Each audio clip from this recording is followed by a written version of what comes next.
مفتی حفظ الرحمن کیرانوی نعت آفیشیل چینل کو لائک کریں، شیئر کریں اور سبسکرائب کریں۔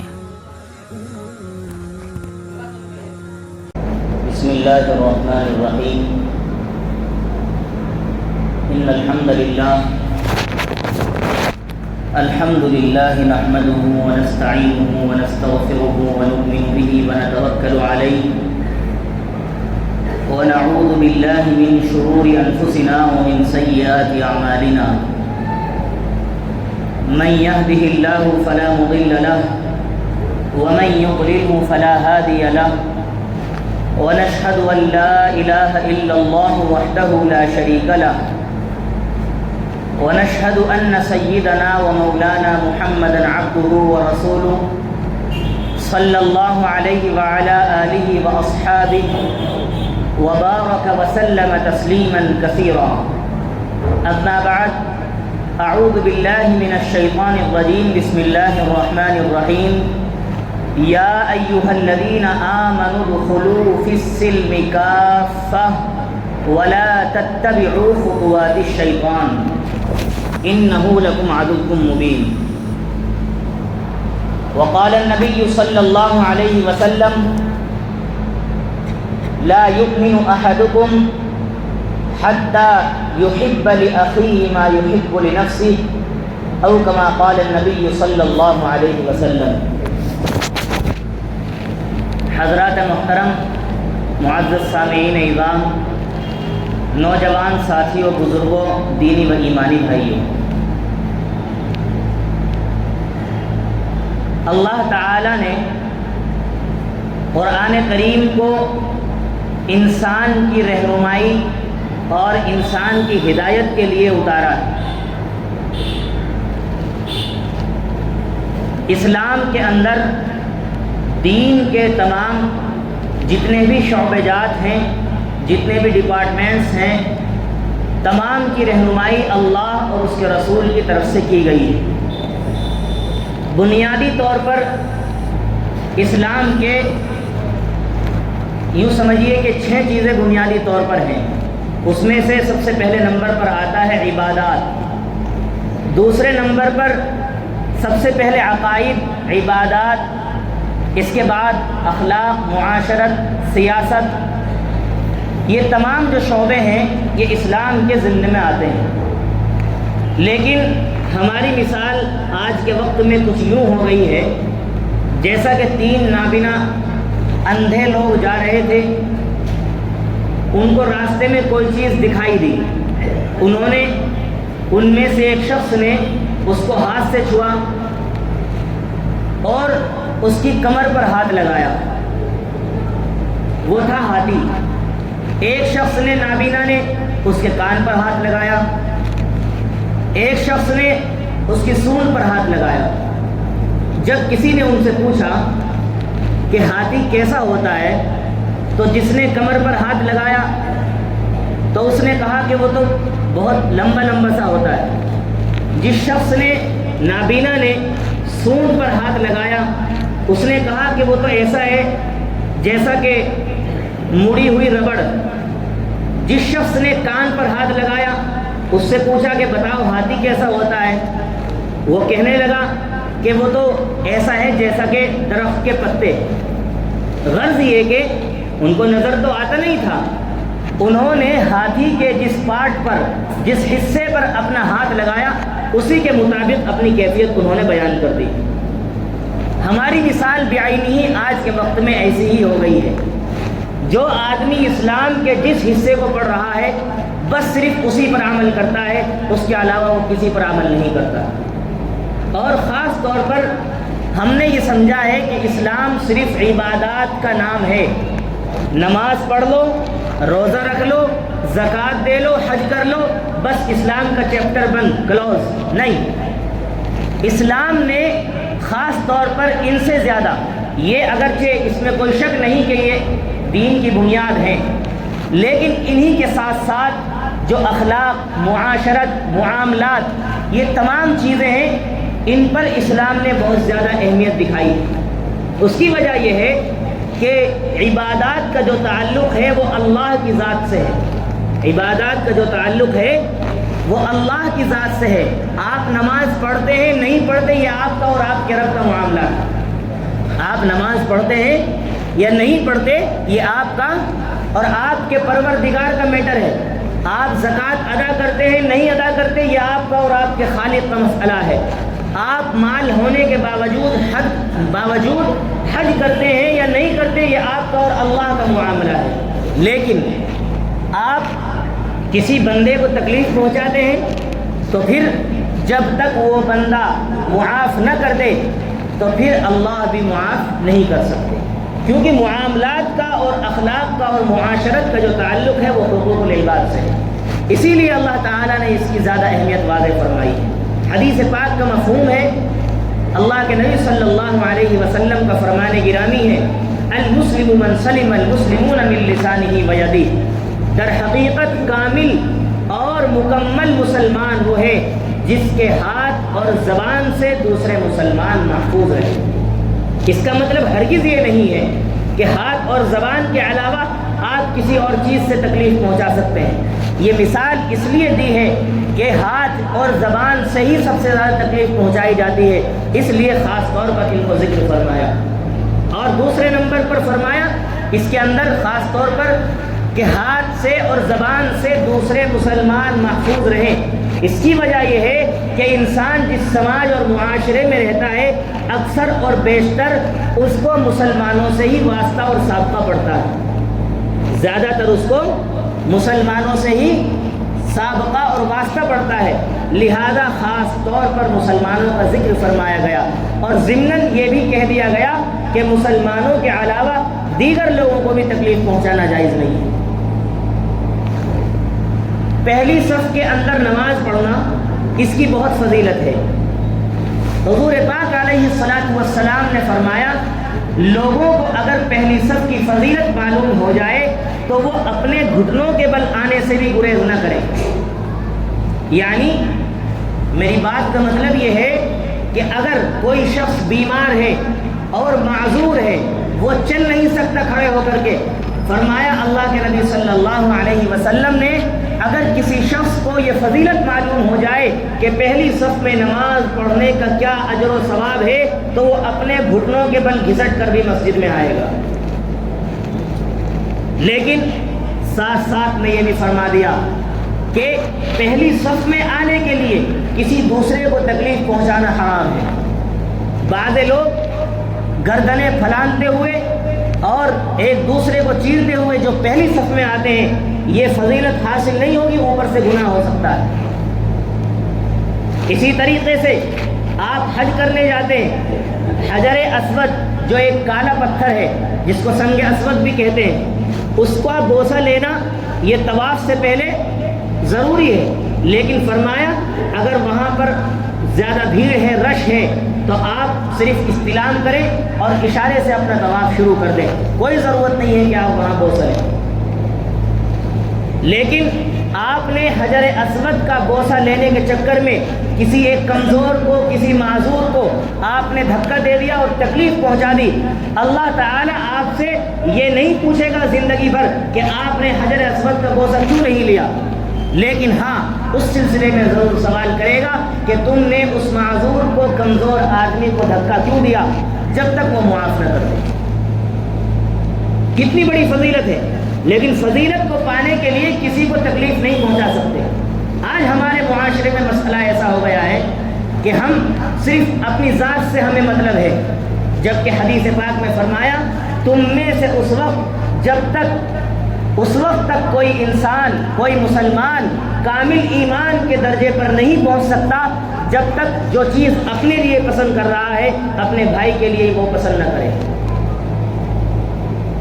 جو چیز آپ اپنے لیے پسند کرتے ہیں وہی چیز آپ کو اپنے بھائی کے لیے پسند کرنی چاہیے۔ مثال کے طور پر ایک انسان بوڑھا ہو گیا ہے، جب وہ بڑھاپے کی حالت میں 60 اور 70 80 کو کراس کر جاتا ہے، بھئی بات کیوں کرتے ہیں آپ بیچ میں؟ یہ فضول باتیں ہو رہی ہیں کہ پیچھے آپ ہی سے کہہ رہا ہوں جو بات کر رہے ہیں، حدیث اور قرآن کی بات ہے، آپ اپنی باتوں میں مشغول ہیں۔ بالکل غلط بات ہے. اس سے سارا ذہن خراب ہوتا ہے. جو آدمی مضمون بیان کر رہا ہے سب ذہن سے نکل جاتا ہے کہ آدمی کہہ کیا رہا ہے. جمعے میں ایک دن تو ہفتے میں یہ بات سنائی جاتی ہے اور آپ اسی کو اگنور طریقے سے سنتے ہیں. بالکل غلط بات ہے. یہ میری توہین نہیں ہے, یہ اللہ اور اس کے رسول کے کلام کی توہین ہے. کان کھول کر کے سن لیجیے. میں اس سلسلے میں بہت واضح طور پر گفتگو کر چکا ہوں پہلے بھی کہ اس کا کیا وبال ہے. بہرحال میں یہ عرض کر رہا ہوں, ایک انسان جب بڑھاپے کی حالت میں پہنچ جائے تو پھر وہ یہ چاہتا ہے کہ لوگ مجھے آرام پہنچائیں. مثال کے طور پر آپ بس کے اندر سفر کر رہے ہیں, آپ ایک نوجوان ہیں, صحت مند ہے, آپ سیٹ پر بیٹھے ہوئے ہیں, ایک بزرگ آدمی کھڑا ہوا ہے, آپ چاہیں کھڑے ہو کر خود ان کو سیٹ پر بٹھا سکتے ہیں. اگر آپ ان کی پوزیشن میں ہوتے تو آپ اس وقت کیا طلب کرتے اور آپ کے دل کی کیا خواہش ہوتی؟ یہی خواہش ہوتی کہ یہ نوجوان کھڑا ہو جائے اور میں اس کی جگہ پر بیٹھ جاؤں تاکہ مجھے کچھ آرام میسر ہو. اسی کو فرمایا حدیث پاک میں کہ جو چیز اپنے لیے پسند کرے وہی چیز اپنے بھائی کے لیے بھی پسند کرے. لا یؤمن احدکم حتی یحب لاخیہ ما یحب لنفسہ. اسی طریقے سے بہت ساری مثالیں دی جا سکتی ہیں.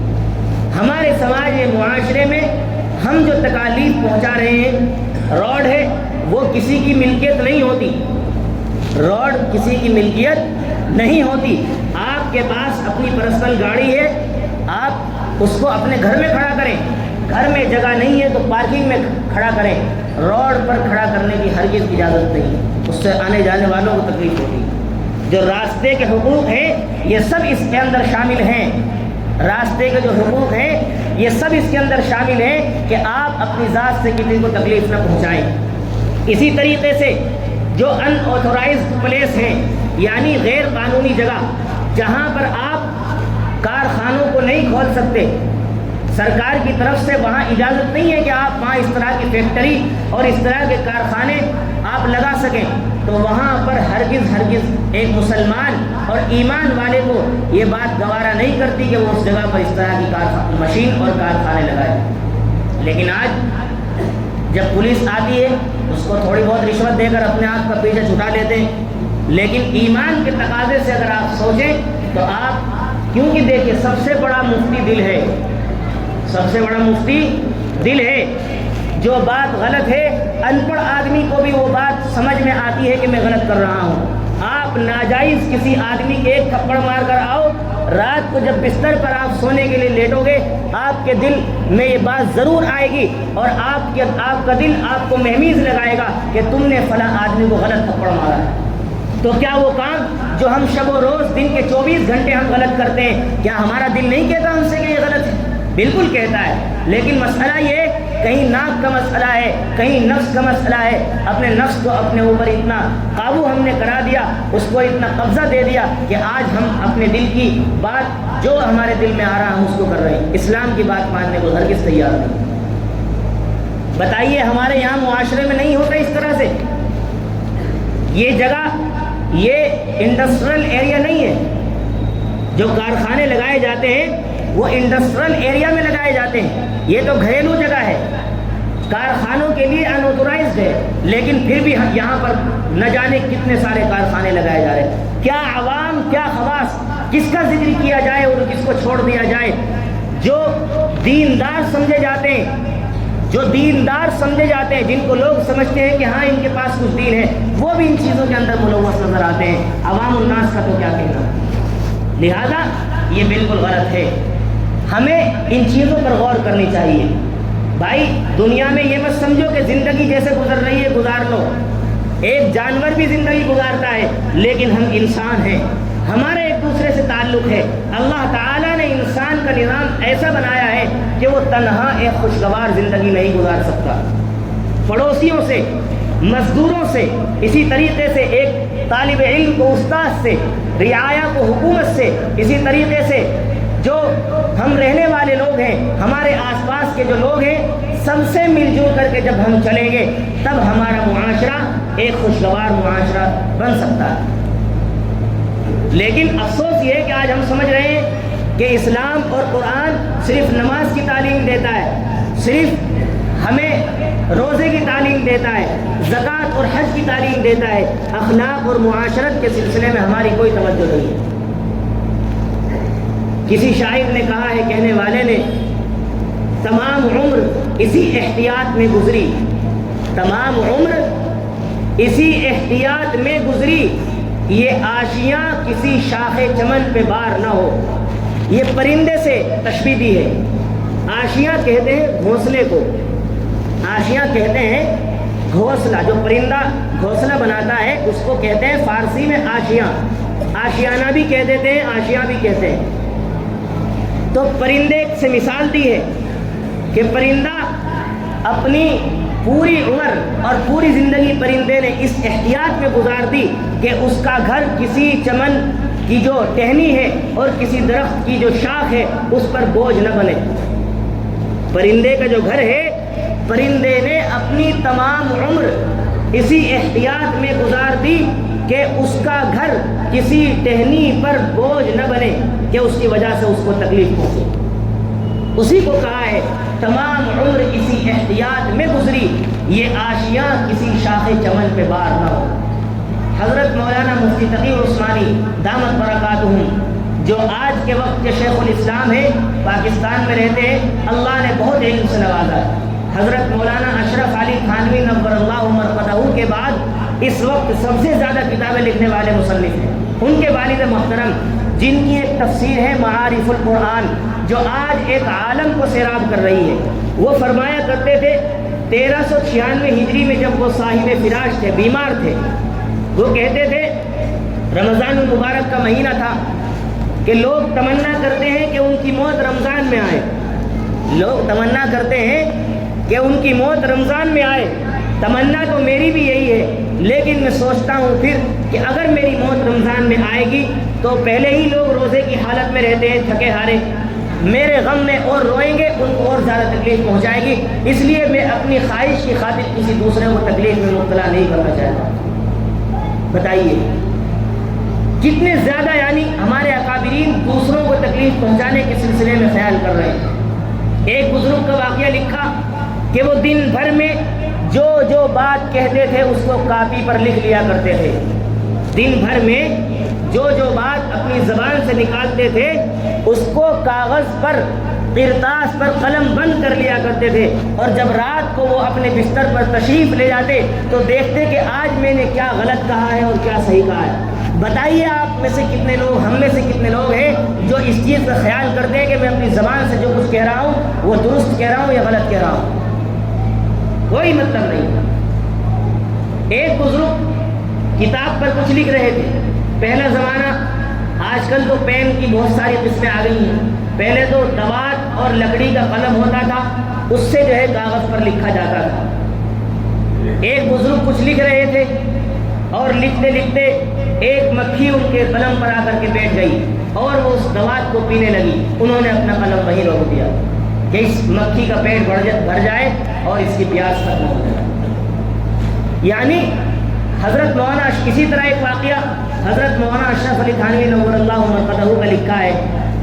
ان کی جو اہلیہ تھی وہ کہہ کر چلی گئیں کہ گھر کے اندر جو مرغی کے بچے وغیرہ بند ہیں آپ ان کو دانہ پانی ڈال دینا۔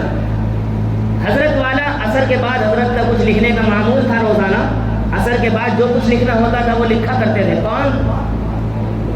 مولانا اشرف علی تھانوی، جن کی کتاب بہشتی زیور ہے، جو عورتیں خاص طور پر پڑھتی ہیں۔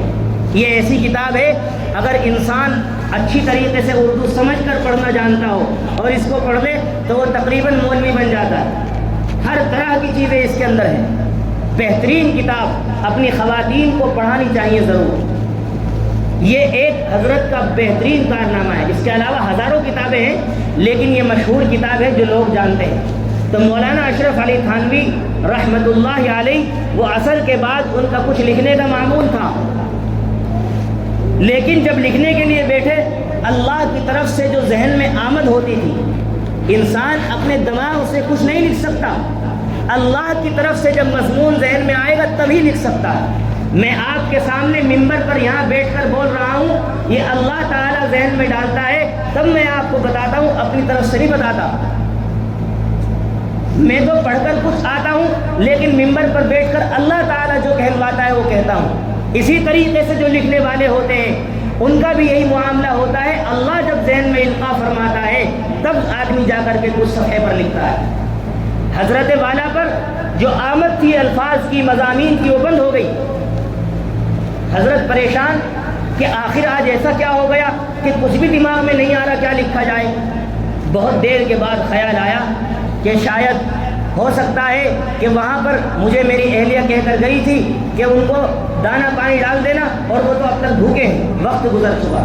حضرت والا فوراً اٹھے اور گئے اور ان کو دانا پانی ڈالا، اور اس کے بعد جیسے ہی آ کر اپنی مسند پر بیٹھے اللہ کی طرف سے فوراً ذہن میں مضمون آنا شروع ہو گیا۔ دانا پانی ڈال کر جیسے ہی آئے اللہ کی طرف سے فوراً مضمون ذہن میں آنا شروع ہوا۔ میرے بھائی، جانوروں کو تکلیف پہنچانے پر جب اللہ کی طرف سے مضامین بند ہو سکتے ہیں تو ہم تو انسان ہیں، اللہ نے اشرف المخلوقات انسان کو بنایا ہے، اور خاص طور پر اس کے بعد پڑوسی، کتنے حقوق پڑوسی کے ہیں، آپس کے رشتہ دار ہیں، نہ جانے ہم کتنی تکالیف دن میں پہنچاتے ہیں، لیکن کبھی اس بات پر غور نہیں کرتے کہ ان چیزوں کا بھی ہماری زندگی کی پریشانیوں میں بڑا دخل ہے۔ کوئی پریشانی ہو جائے فوراً تعویذ لینے پہنچیں گے، حضرت جی تعویذ دے دو، اور بس سمجھتے ہیں یہی سب کچھ کر دے گا۔ نہیں بھائی نہیں، تعویذ کا تو جو اثر ہے وہ ہے ہی، لیکن اس کے علاوہ ہماری زندگی کی جو غلطیاں ہیں ان کو بھی سنوارنا پڑے گا، اس کے بغیر زندگی کامیاب نہیں ہو سکتی۔ ایک طرف آپ دن بھر اللہ کی نافرمانی کرتے ہیں، حقوق العباد کو پامال کرتے ہیں، اور پھر چاہتے ہیں آپ کی زندگی میں سکون ہو جائے، ہرگز نہیں ہو سکتا۔ آپ اللہ اور اس کے رسول کو ناراض کر کے کیسے امید لگائے بیٹھے ہیں کہ آپ ایک کامیاب زندگی گزار سکتے ہیں؟ ہم نے پچھلے جمعے میں کہا تھا کہ بھائی پتنگ مت اڑانا، گھروں کی چھتوں پر ڈی جے رکھ کر مت بجانا، لیکن کسی کے سر میں جو رینگنے کو تیار نہیں ہے، نہ کوئی چھوٹا ماننے کو تیار ہے، نہ اس کو کوئی بڑا روکنے کو تیار ہے۔ 15 اگست پر کتنی طرح کی خرافات مچائی ہیں، بتاؤ آپ یہ کیا طریقہ ہے؟ بھائی اللہ سے نہیں ڈرتے، کم سے کم اس سے ڈر جاؤ۔ پولیس پرشاسن کی طرف سے بھی اعلان کرایا گیا کہ پتنگ اڑانا یہ صحیح نہیں ہے، لیکن نہ کوئی پولیس کی ماننے کو تیار ہے، نہ اللہ اور اس کے رسول کی ماننے کو تیار ہے۔ پھر جب زبردستی لٹ بجایا جاتا ہے تو کہتے ہیں کہ سرکار گورنمنٹ ہم پر ظلم کر رہی ہے۔ دیکھیے اکثر چیز جو ہم پر ہو رہی ہے ہمارا اس میں بڑا دخل ہے۔ آپ برقعے کا مسئلہ دیکھ لیجیے، پردے کا، سپریم کورٹ کے اندر مقدمہ چلا، سپریم کورٹ نے کہا یہ اسینشل نیڈ نہیں ہے، یعنی ایسی چیز نہیں ہے کہ جو لازمی ہو مسلمان عورتوں کو پردہ کرنا۔ کیا وجہ ہے اس کی؟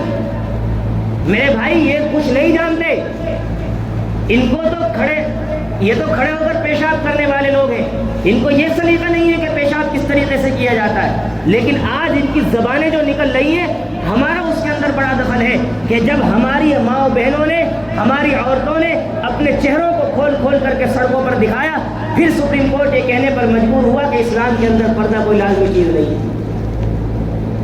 جب ہمارے مسلمانوں نے اپنے چہرے سے نبی کی سنت کو ہٹا دیا اور روزانہ صبح اٹھتے ہی سب سے پہلے شیونگ کرتے ہیں، تو پھر ہندوؤں نے اور سپریم کورٹ نے جو ہندوستان کی حکومت ہے انہوں نے سمجھا کہ اسلام کے اندر داڑھی رکھنا کوئی ضروری چیز نہیں ہے، اسی لیے آج کمپنیوں میں جاؤ کہتے ہیں بھائی داڑھی مت رکھو ورنہ نوکری سے ہم نکال دیں گے۔ یہ کیا ہے؟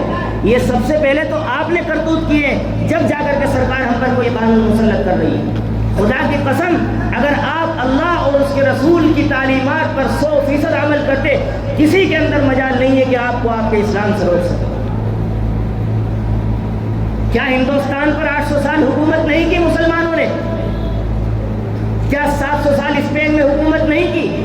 لیکن کب چھن گئی؟ جب اللہ اور اس کے رسول کے حکموں سے منہ موڑ لیا اور اپنے من کی کرنے لگے، اللہ تعالیٰ نے سب کچھ چھین لیا، اور آج ہماری پوزیشن وہ ہو گئی ہے کہ آج ایک چیونٹی ہماری بات ماننے کو تیار نہیں ہے۔ وجہ اس کی ہم سب کے اعمال ہیں۔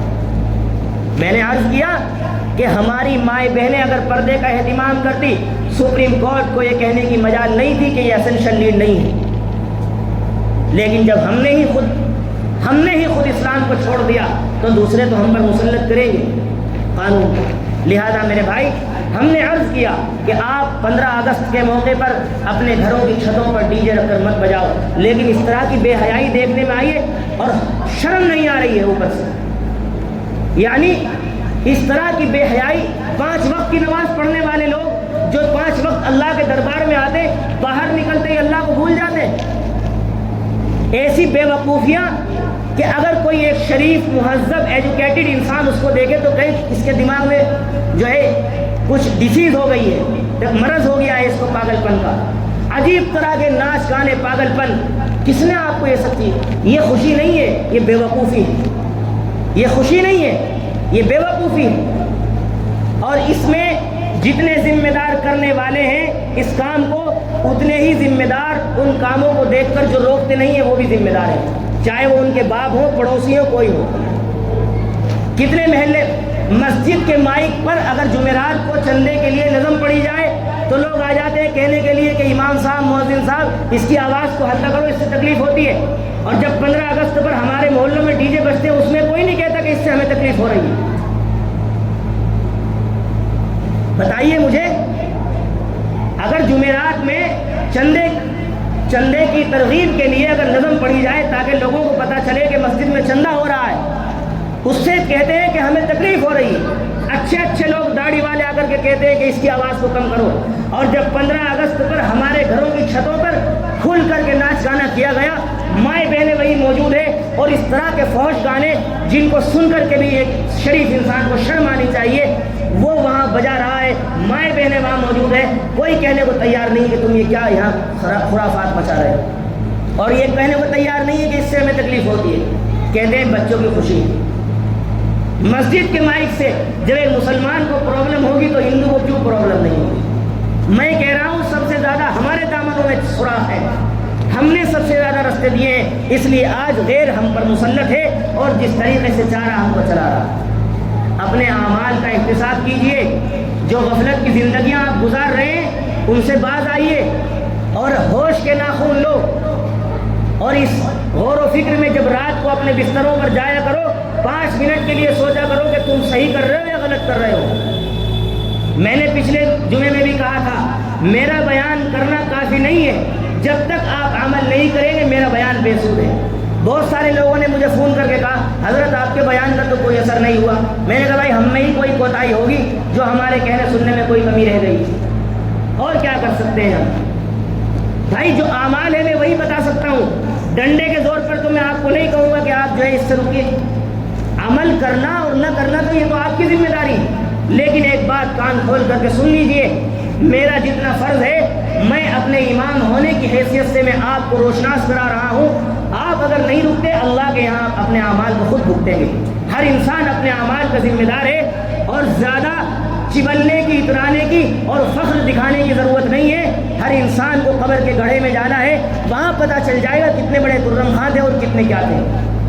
جب قبر میں جاؤ گے پہلے ہی دن جو سواگت اور آپ کا ویلکم ہوگا پتہ چل جائے گا دنیا میں کیا کیا کرتوت کر آئے گا.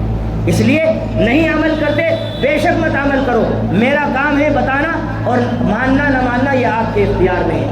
نہیں عمل کرو گے اللہ کے یہاں عذاب بھگتو گے, عمل کرو گے تو آپ کی دنیا بھی سنور جائے گی, آخرت بھی سنور جائے گی. اللہ عمل کی توفیق عطا فرمائے. وآخر دعوانا الحمدللہ رب العالمین.